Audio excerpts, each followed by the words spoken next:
Hi, Keiko.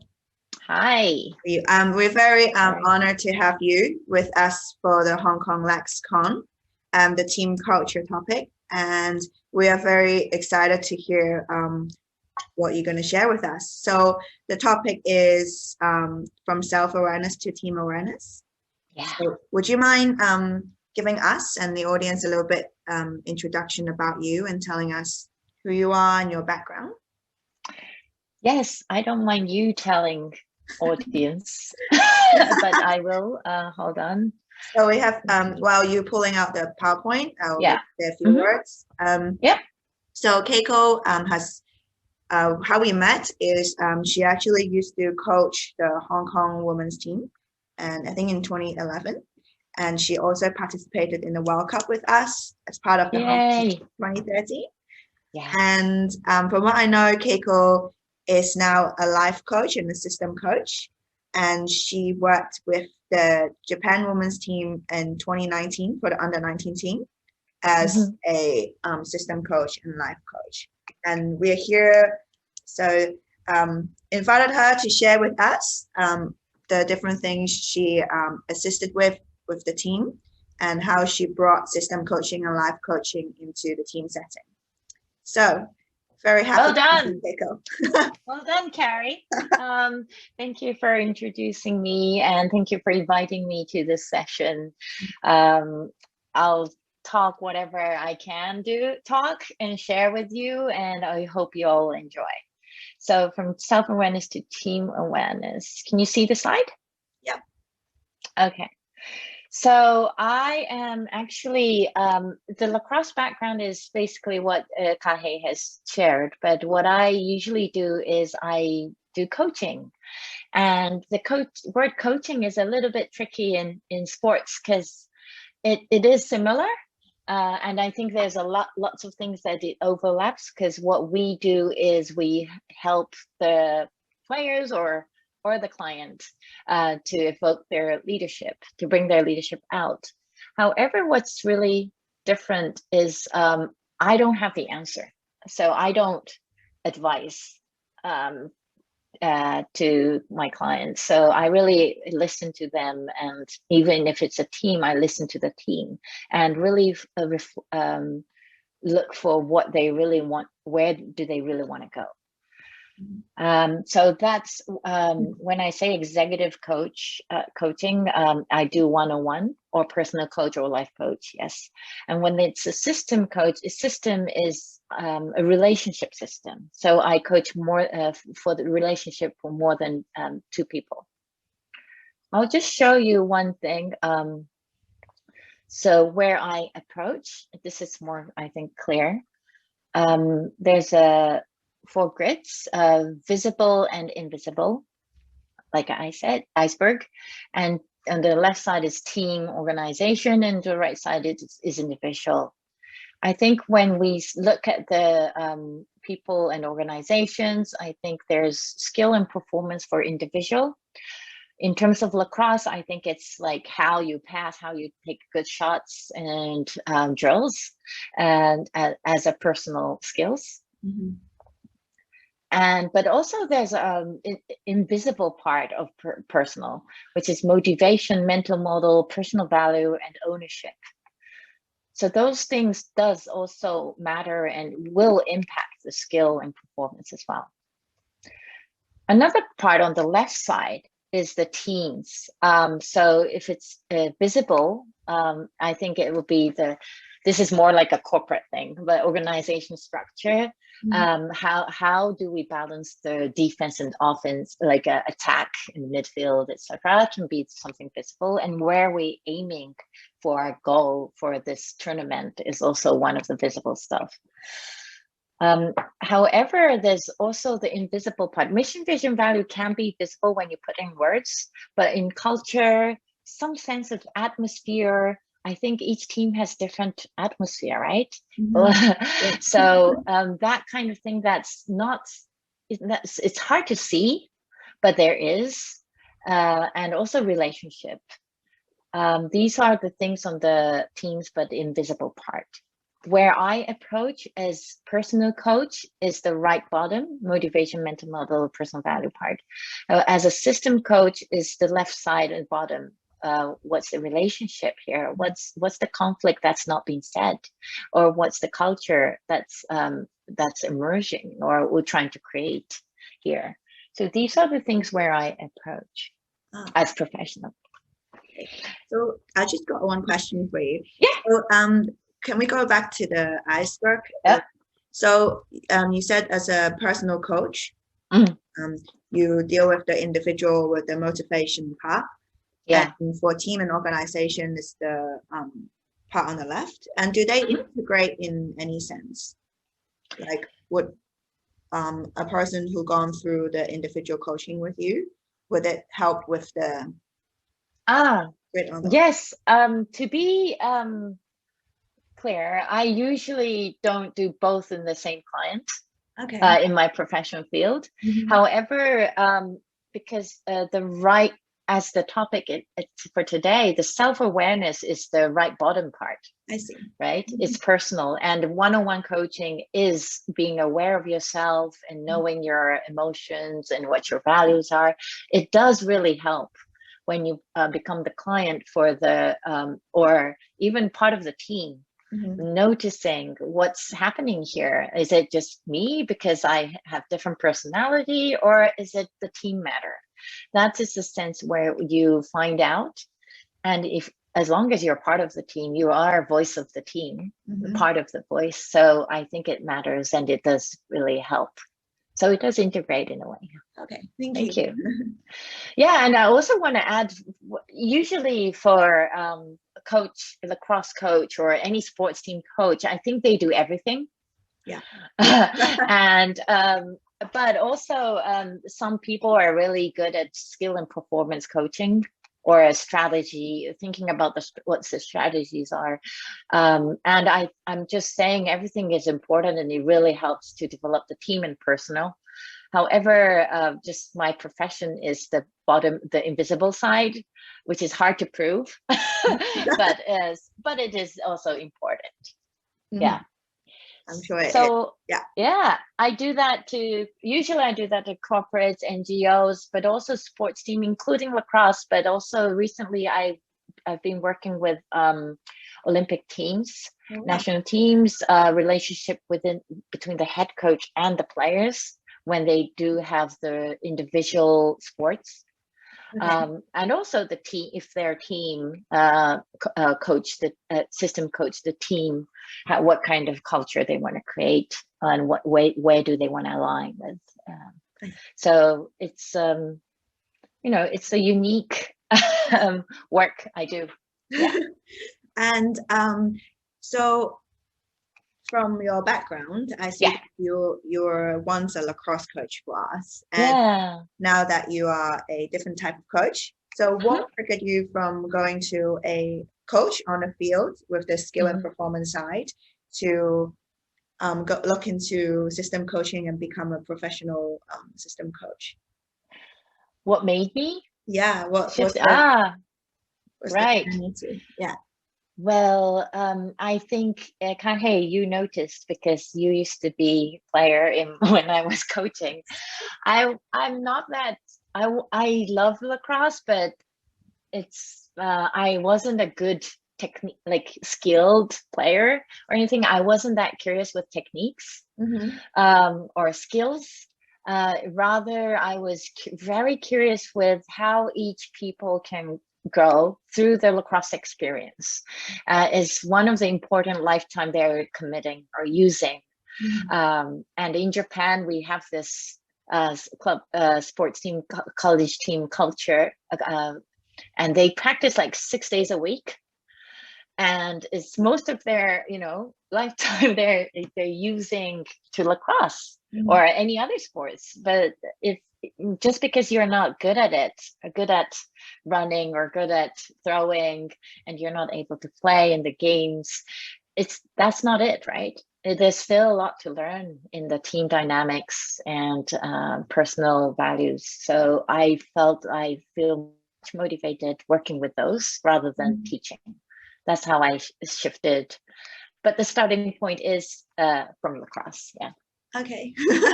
And yeah. And so from system coaching and life coaching, what inspired you to have the idea to work with the Japanese women team? Right. 2019. Yeah. One of the biggest reason is their age. They're under 19. They're really young, and you know, they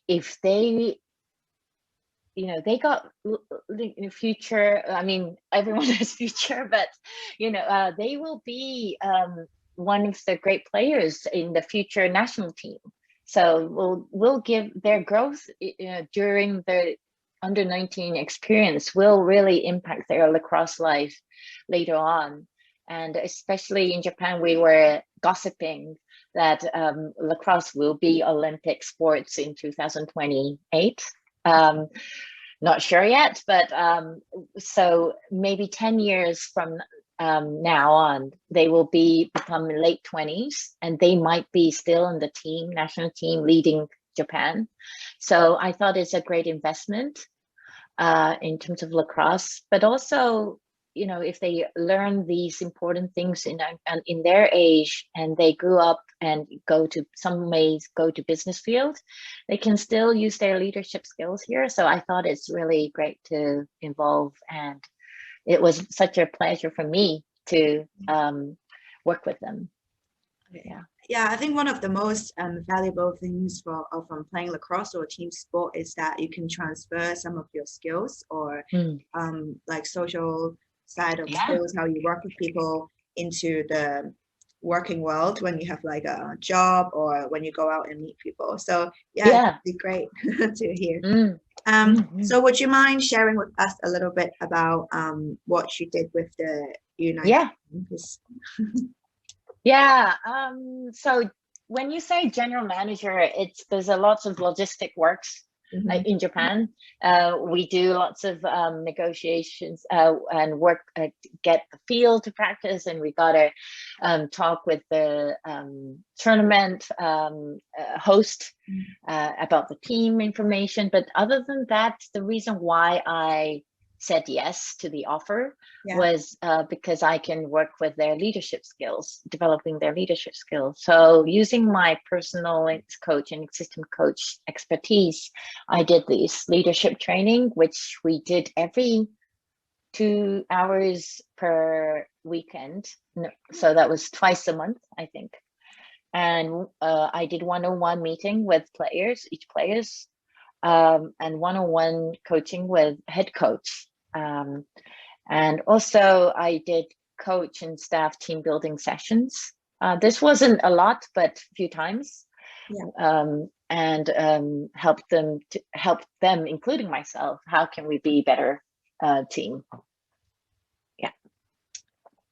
So having these sessions, I'm sure, like at the start, did you had to explain to because your position is GM, and typically, like you've mentioned, general manager, you deal more with the admin and logistics side of things. And how did the players and the coaches take it when you started talking to them or having these team building sessions with them? Did you introduce what you would like to do with them, etc.? And also the first thing was I told the Lacrosse Association, Japan Lacrosse Association, like I would say no if it's just the admin stuff. I'm sorry. And if this is it, because it does align to my passion, I'm totally saying yes, and they accepted. And so whenever we decide who will be the coach and who will be the trainer staff, it was always we discussed, made sure that they know what I want to do, and also I know what they want to do. And so that we had basic alignment around that. And in terms of players, they never came to under 19, right? So they don't know the difference between the other style because they never, different from school team maybe, but It was their first kind of national team experience. So I guess they took it as, okay, we'll follow the flow. This is what they do. And they might be surprised when they experience different style. Yeah. Yeah. Okay. So in terms of like, I'm intrigued, like with the team building and the leadership training, could you go into a little bit more information of what kind of Yeah. You mean the leadership training? Yeah. Okay. So I did a lot, but maybe first thing was like really knowing each other. So we did storytellings, and also really listen to each other's why you want to be in the national team, which is, they might say, of course, yes, but because it's cool and it's great to have this experience, but really, why does it have to be you? Or why do you want this thing? Was something really deep that we heard from each other. And also there's a lot we did, but I want to be clear for you. Maybe we sometimes we work with assumptions we have to each other, because each of us does impact each other, influence each other in a good way and also in negative way. So it's really important yourself to be aware what kind of assumptions you have to the other people. It may not be true, but it's the way of thinking, the pattern that you think to others. So it really helps them to be aware of how they think and what's their fear, but also what they're really passionate about. So really working with those was the main part of the workshop. Yeah. These are, yeah. I agree, because like I think from being a player and a coach, I see that sometimes when you are in a team setting, you come and you practice and you train and you go to tournaments. And sometimes our relationship, it's really good. It's good socially. We have fun going out for dinners. But it seems like it's kind of surface sometimes. We neglect the part where, why are we here? We just assume that, because we all love lacrosse, that's why we're here. But like, we don't dig deep. So so that's really important. So so the left picture is we used post-its and shared our stories and explained why, and they all had different stories, which is very unique. And it's not about the judgment here. It's about really knowing each other's backgrounds and passion. The right part is we sometimes we did in the room, but we sometimes use the floor. We use physical channel and express what's put the separate to 3 different lands. Which was, one was experienced players in college, and one was high school players, student players. Another was new players who are in college already. So they're older, but they're inexperienced. So they all have different strength and worries. And or I sometimes call it pain. So it was really revealing to know what kind of dynamics is here in this team, although it's just 3 categories, but has totally different experience. And it's not like one place is the best or anything, but how can we work together was important. Sometimes we use pictures, and sometimes we let the players to do the meeting. So all kind of different stuff is what we did. And as you mentioned just now, I see that you do some different activities for the players to express more deeply. So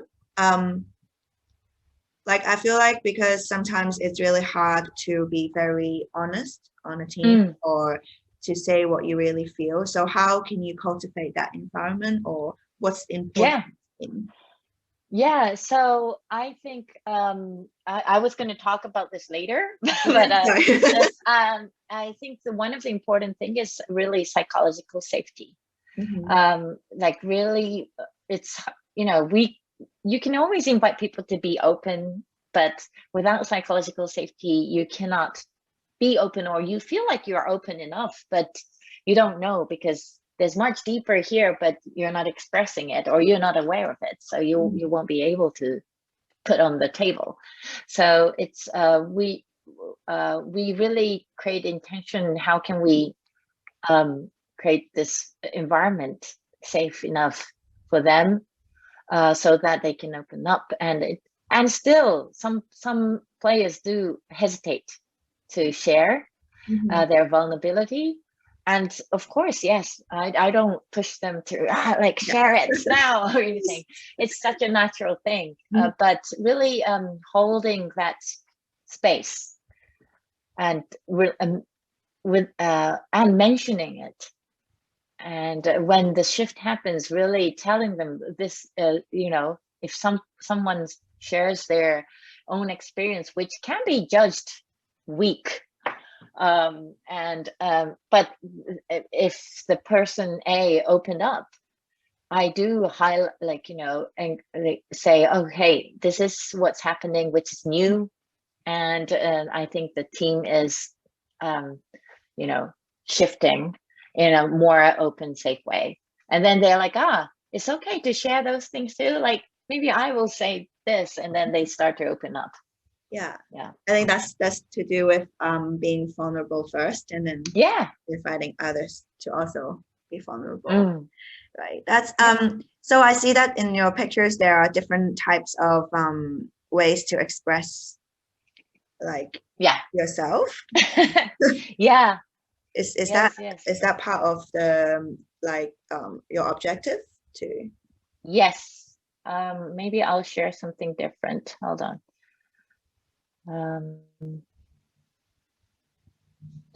Sorry. Okay.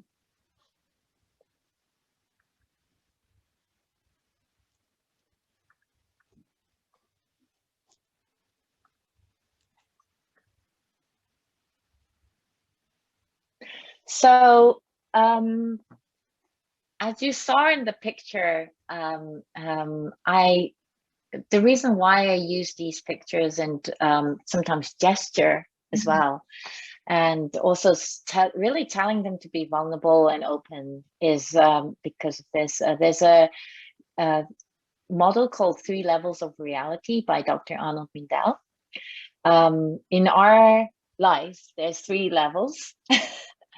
And one can be consensus reality, which is much visible. Again, this is visible, invisible stuff. So visible, and it's the fact or tasks.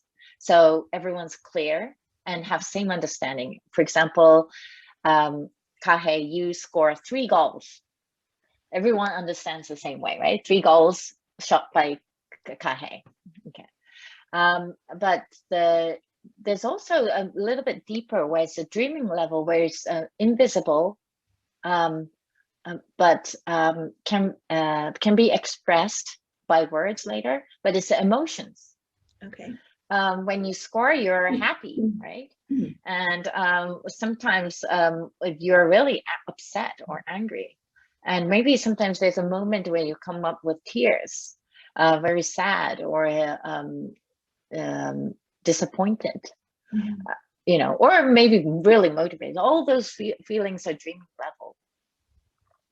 And the third part is the very deeper is also invisible. It's the essence level, and it's like the feeling that you have here. Like, I don't feel comfortable, but I'm not sure why, or maybe I got a goosebump. And I don't know why, but I just feel it. Or if the tears comes out, that's also a sign of the essence level. It's something that it's there, that you feel it, but you're not sure what. but when you name it, it's a dreaming level. And when you take it as an action, that's a consensus reality. So when we talk in a team, I think in corporate world, I think it's really important to have talk in consensus reality, who's doing what by when. Or in the sports, okay, after the person A, you pass it to B, and the C take a cut and then pass it to D, or it's more clear. But it's also important to know why this is important, or for you, or why we're doing this, or what's the emotion behind. That I've been keep on saying in earlier as well. To share the dreaming level, but also essence level, so that we don't stay in the one level all the way in communication. We go down and then up and down and up, and being aware which level we're communicating is important. Oh, that's very interesting. I never really thought about there's one more deeper level after the emotion part. Like the dreaming level, and then usually we just share, like if we have the time, we just talk about our emotions, like I feel like this. But very interesting to see there's another level of reality. Yes. I think for the sports team, what I observe is in sports team, depending on, of course, each culture, but a lot of team has strong dreaming level. They talk, oh, I want to win, oh, I'm so excited for the game today, and not clear with the consensus reality. So what are you doing from tomorrow? Or what are you, committing today? And they're like, they stop. It's what I saw as one of the pattern in university school teams, organized without coach. They tend to stay in the dreaming level. They practice a lot, of course, but they're not clear with consensus reality. But some corporate, mostly in corporates, they're really strong in consensus reality and forget why we're doing this. Okay. So it's interesting to see the pattern of each team has different patterns. Yeah, and I guess sometimes in a sporting environment is I feel like it's always a very positive feeling, and we neglect sometimes the negative parts of it, or we try to always be very encouraging, or like a good vibes. So it's very interesting how you use some different activities to touch on some more, I wouldn't say negative, but like more emotional or real feelings inside. You're allowed to have that in a sporting team or environment. Exactly. I call it in a way, sometimes I call it as a team awareness.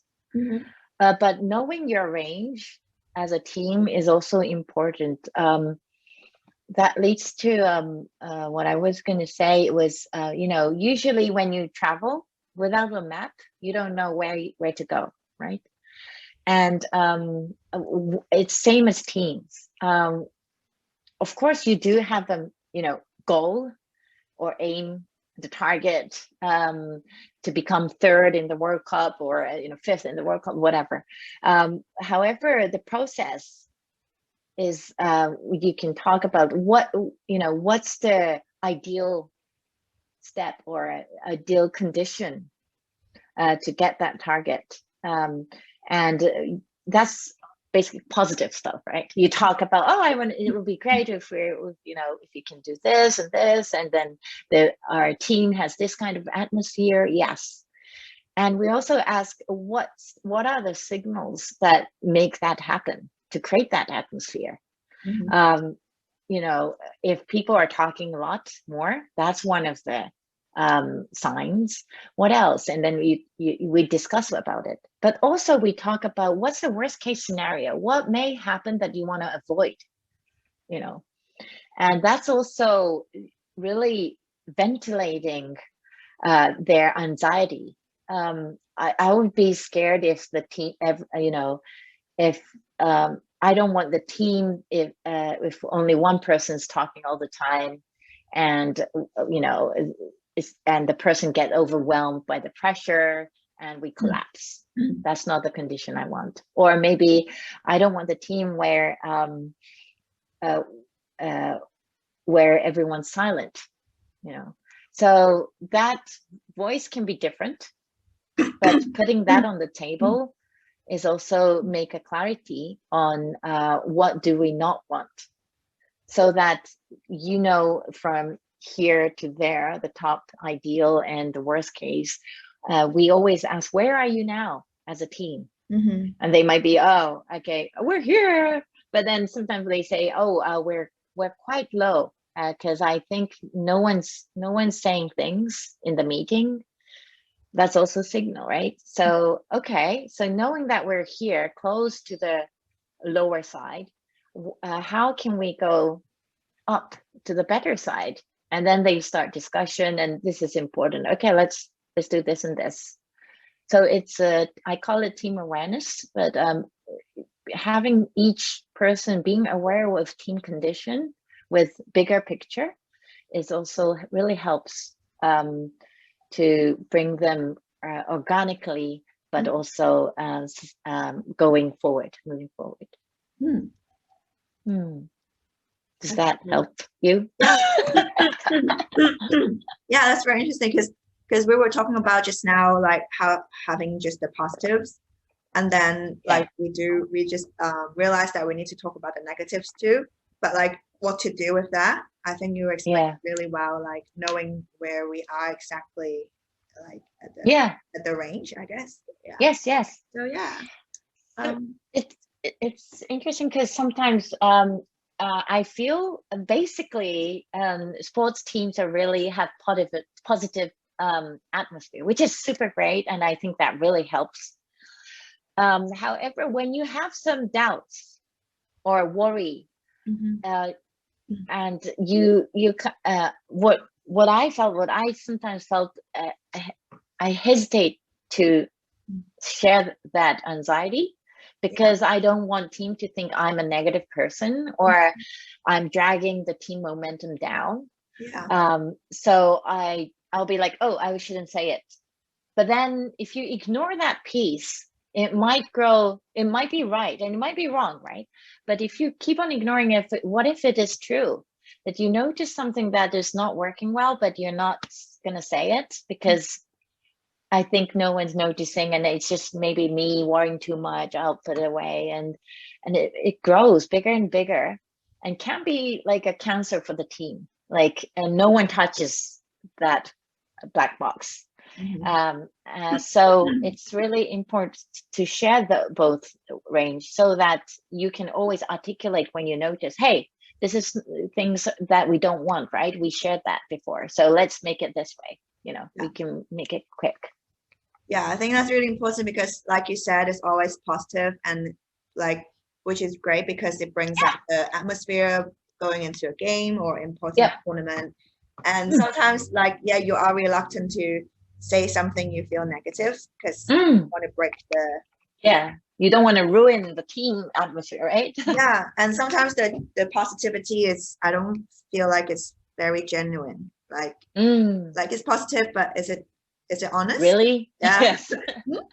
It can be fake positive, that like surface level is positive, but deeper, everyone's just have to shout to yourself, so that you have to overcome with that worries and ignore that, be strong, like be loud, hey, what about this one? So what do you think is most important in cultivating this kind of environment in a team? You touched on psychological safety just now. Would you mind going? That? Okay. So one of the things with psychological safety, but also really having an intention to design what kind of relationship we want to create. So that's important, and discuss within the team what kind of, when I say relationship, it doesn't mean, oh, let's be good friends. It can, what kind of atmosphere you want to create today as a team, or what kind of feeling, emotions you want to have during the practice. That's also creating relationship intentionally.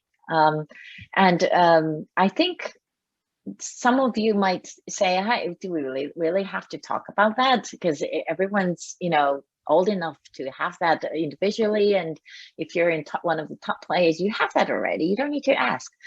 But as a team, it's important to put on the table so it's not just you, and it can be added another wisdom, or another perspective to grow that culture you want to create, and it can be explained in other words.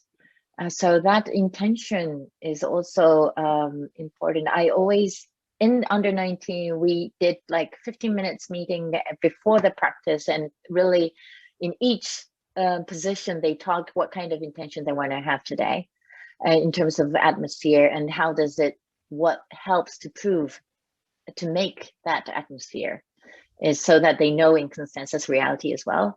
So they're clear, okay, and so they can review how did they do during the practice afterwards, so that I think we didn't do that good today because this wasn't happening, or I think we did like more than we thought, so they can always look back. There's a point that they can reflect. I see. Yeah. Do you mind sharing with us a little bit about the intention that they talk about before the training? Like you talked about having specific intentions or emotions going into the training. So what kind of examples would that be? Like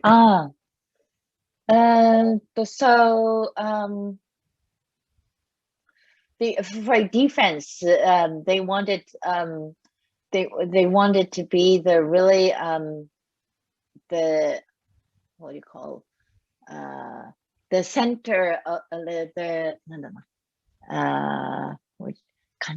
I don't know in English. They want to be the core of the team. Yeah. And the intention was to so the core presence of the team, for example, was one of the intention they wanted to create.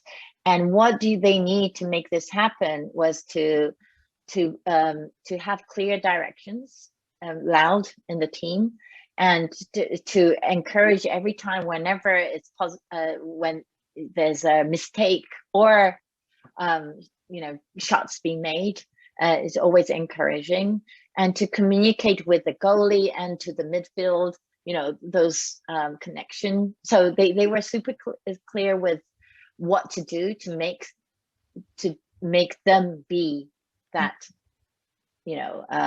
whatever intention they create.